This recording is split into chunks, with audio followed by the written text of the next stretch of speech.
আসসালামু আলাইকুম। এখন শুনবেন সংবাদ শিরোনাম। আজ খামেনির জানাজা। ইরানের শাসনভার গ্রহণ করেছে ৩ সদস্যের অন্তর্বর্তী গার্ডিয়ান কাউন্সিল। যুদ্ধ পরিস্থিতিতে বিশ্ববাসী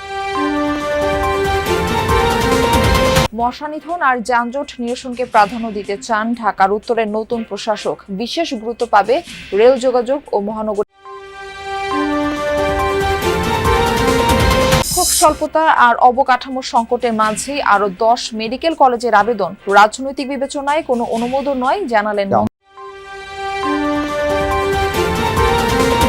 নারায়ণগঞ্জে ইটভাটার বিষাক্ত ধোঁয়ায় দিন দিন দূষণের মাত্রা বাড়ছেই, এতে শ্বাসকষ্ট সহ বিভিন্ন রোগে আক্রান্ত হচ্ছে নারী, শিশু আর। এতক্ষণ শুনছিলেন সংবাদ শিরোনাম। এখন শুনবেন বিস্তারিত। ইরানের শাসনভার গ্রহণ করেছে অন্তর্বর্তীকালীন কাউন্সিল। সংবিধান অনুযায়ী পরবর্তী সর্বোচ্চ নেতা নির্বাচিত না হওয়া পর্যন্ত রাষ্ট্রীয় কাজ পরিচালনা করবে এই পরিষদ। ৩ সদস্যের কাউন্সিলে রয়েছেন প্রেসিডেন্ট মাসুদ পেজেশকিয়ান, প্রধান বিচারপতি গোলাম হোসেন মোহসেনি এবং ধর্মীয় নেতা আহমদ আলী আরাফি। অন্তর্বর্তী কাউন্সিলের নেতৃত্বেই পরবর্তী সর্বোচ্চ নেতা নির্বাচনের কাজ চলবে। কাউন্সিলের ডাকা বিশেষ অধিবেশনে বিশেষজ্ঞ প্যানেলের ভোটাভুটির মাধ্যমে নির্বাচিত হবেন সর্বোচ্চ নেতা। তবে যুদ্ধ পরিস্থিতিতে অধিবেশন আয়োজন সম্ভব হবে কিনা তা নিয়ে রয়েছে শঙ্কা। এদিকে ইরানের প্রয়াত সর্বোচ্চ ধর্মীয় নেতার জানাজা আজ অনুষ্ঠিত হওয়ার কথা রয়েছে। তেহরান বিশ্ববিদ্যালয় প্রাঙ্গণে জানাজা অনুষ্ঠিত হওয়ার কথা রয়েছে। এর আগে শোক র্যালি হবে বলে জানায় বিভিন্ন গণমাধ্যম। এদিকে আয়াতুল্লাহ খামেনির জানাজা এবং শোক র্যালিতেও হামলার শঙ্কা রয়েছে। ইসরায়েলের তরফ থেকে এই হামলা হতে পারে বলে আশঙ্কা জানিয়েছে বেশ কিছু গণমাধ্যম। এই পরিস্থিতিতে শোক র্যালি এবং জানাজার আনুষ্ঠানিকতা পেছানো হতে পারে বলেও খবর পাওয়া যাচ্ছে। চরম দারিদ্রতার সাথে লড়াই করে ছোটবেলা কেটেছে আয়াতুল্লাহ আলী খামেনির। ইরানের গার্ডিয়ান কাউন্সিলের প্রধান এবং বিশ্ব মুসলিমের মাঝে প্রভাব বিস্তারকারী অন্যতম প্রধান এই নেতার ছেলেবেলায় বেশিরভাগ দিনই কেটেছে না খেয়ে। শারীরিক দুর্বলতার কারণে অল্প বয়স থেকেই দৃষ্টিশক্তি ছিল ক্ষীণ। তবে তুখোড় মেধাবী খামেনির পথ চলা থেমে থাকেনি কোনো বাধার কাছে। শিক্ষাক্ষেত্রের প্রতিটি পর্যায়ে রেখেছেন মেধার স্বাক্ষর। একদিকে অস্ত্র হাতে যেমন লড়াই করেছেন, অন্যদিকে লিখেছেন কবিতাও। ইরানের উত্তর পূর্বাঞ্চলীয় শহর মাসহাদের একটি ধর্মীয় পরিবারে 1939 ঢাকার মশক নিধনে ওষুধের পাশাপাশি খাল খননকে বিশেষ গুরুত্ব দিতে চান উত্তরের প্রশাসক।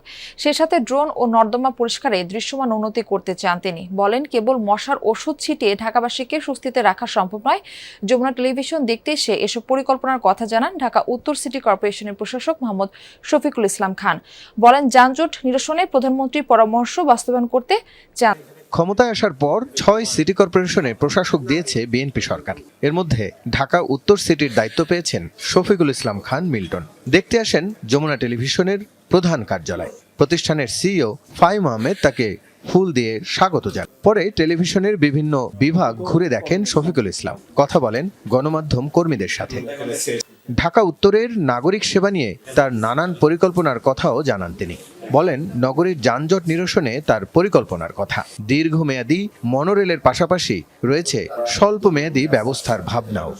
মনোরেলের একটা বিষয় আছে, হ্যাঁ, এটা মাননীয় প্রধানমন্ত্রী আমাকে পরামর্শ দিয়েছেন, সেটা নিয়ে আমি কাজ করছি। চায়না একটা কোম্পানির সাথে এই বিষয়ে একটু আংশিক কথা হয়েছে।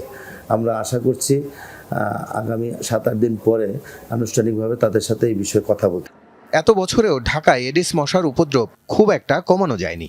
মশাবাহিত ডেঙ্গু সহ অন্যান্য রোগের বিস্তারও ঠেকানো যায়নি। নতুন প্রশাসক জানান, কেবল ঔষধ ছিটানোয় সীমাবদ্ধ থাকবে না তার প্রশাসন। শুধু ওষুধ এবং স্প্রে করে ফগার মেশিন এবং ধোঁয়া দিয়ে আসলে মশা নিয়ন্ত্রণ করা যায় না। এটার পাশাপাশি আমাদের দীর্ঘদিনের যে ছোট ছোট খালগুলো আছে, নর্দমা আছে, এই খাল খননগুলো আমরা উদ্যোগ নিয়েছি। আমরা নেক্সট উইকে এটাকে অপারেশনে চলে যাব। এটা চলমান থাকবে। সামনে বর্ষার সিজন চলে আসবে, যদি আমরা সেটাকে। শিক্ষক স্বল্পতা চরম, নিজস্ব অবকাঠামো নেই বেশ কয়েকটির, শেষ নেই সংকটের। এই অবস্থার মধ্যে আরো 10টি নতুন মেডিকেল কলেজের আবেদন জমা পড়েছে স্বাস্থ্য মন্ত্রণালয়। এরই মধ্যে কয়েকটি জায়গা পরিদর্শন করেছে স্বাস্থ্য শিক্ষা অধিদপ্তর। এসব আবেদনের পেছনে আছেন অন্তর্বর্তী সরকারের সাবেক উপদেষ্টা ও রাজনৈতিক দলের নেতারা। চিকিৎসকরা বলছেন, প্রস্তুতি ছাড়া আবারও মেডিকেল কলেজের অনুমোদন দিলে দীর্ঘমেয়াদী সংকটে পড়বে স্বাস্থ্য খাত। হাসান মিসবার রিপোর্ট। চাঁদপুর সদর হাসপাতাল এই ভবনের 4র্থ তলায় চাঁদপুর মেডিকেল কলেজ। মাত্র 11টি কক্ষে চলছে একটি সরকারি মেডিকেল।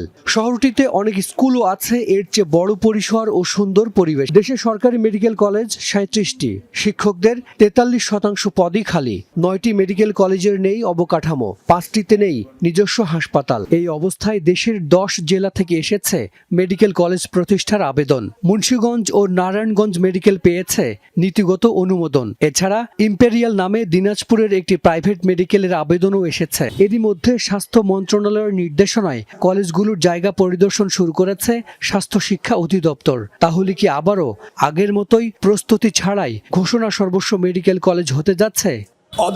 নারায়ণগঞ্জে ইটভাটার বিষাক্ত ধোঁয়ায় দিন দিন দূষণের মাত্রা বাড়ছেই। এতে শ্বাসকষ্ট সহ বিভিন্ন রোগে আক্রান্ত হচ্ছে নারী, শিশু আর বৃদ্ধরা।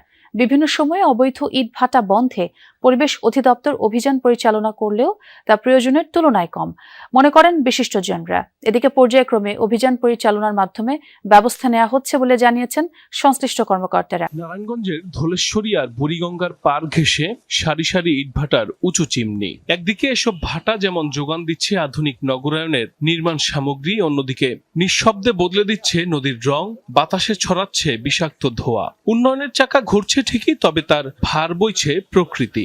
জেলার বিভিন্ন এলাকায় রয়েছে 400-র বেশি ইটভাটা, যার বেশিরভাগেরই আধুনিক পরিবেশ বান্ধব চুল্লি না থাকায় নেই পরিবেশ অধিদপ্তরের ছাড়পত্রও। অভিযোগ রয়েছে স্থানীয় প্রশাসনকে ম্যানেজ করেই চলছে তাদের কার্যক্রম। এতে শ্বাসকষ্ট সহ বিভিন্ন রোগে আক্রান্ত হচ্ছে নারী, শিশু আর বৃদ্ধরা। ধুলা বালু দেখেন বাড়িঘরের কি অবস্থা, এক বাচ্চা ঘর সর্দি ঠান্ডা সব লাগিয়ে আছে। আমার কথার কোনো মূল্যই নেই, কারণ মেম্বার সাইড মুরগি তো খোলা ঘর সব নষ্ট, ধুলাবালিতে ঘুরে জায়গা। ফল গাছও কতগুলি নষ্ট হয়ে রয়েছে। এই যে মানুষের টিন গিলি তামান কে যে টিন 5 বছর টিকবে, এই টিন 2 বছরও যায় না। পরিবেশ রক্ষায় অবৈধ ইটভাটা বন্ধে সংশ্লিষ্ট দফতরের কঠোর হস্তক্ষেপ চান বিশিষ্টজনরা। অনেক ক্ষতি হচ্ছে, অনেক রোগ ব্যাধি, তারপরে জিনিসপত্র নষ্ট হচ্ছে, ফসল হয় না ক্ষেতের। নবনির্বাচিত যেই সরকার আসছে উনি এটা করবে, উদ্যোগ নেক এটা করার জন্য। ইটভাটাগুলো সিলগালাও করেছে, কিন্তু দেখা গেছে 2 দিন পরে অদৃশ্য কারণে সেই ইটভাটাগুলি চালু হয়ে গেছে। দুর্নীতিটাকে যদি রোধ না করা যায়, যদি অন্তত স্বস্তির জায়গায় এইটুকু যে আমি সৎভাবে আমার দায়িত্বটুকু পালন করব, সেইটুকু পরিবেশ অধিদপ্তর থেকে শুরু করে প্রশাসনের কেউ করছে না। আর ইটভাটার মালিকরা তো যা ইচ্ছা মাটি কাটছে, নদীর মাটি কাটছে, ওইখানে ধ্বংসলীলা চালিয়ে যাচ্ছে। বিভিন্ন সময় অভিযান পরিচালনা করে বন্ধ করা হচ্ছে অবৈধ ইটভাটা, দাবি পরিবেশ অধিদপ্তরের কর্মকর্তার। অবৈধ ইটভাটাগুলোকে আমরা নবায়ন করতেছি না এবং এই ইটভাটাগুলোতে আমরা প্রচুর সংখ্যক মোবাইল কোড করতেছি।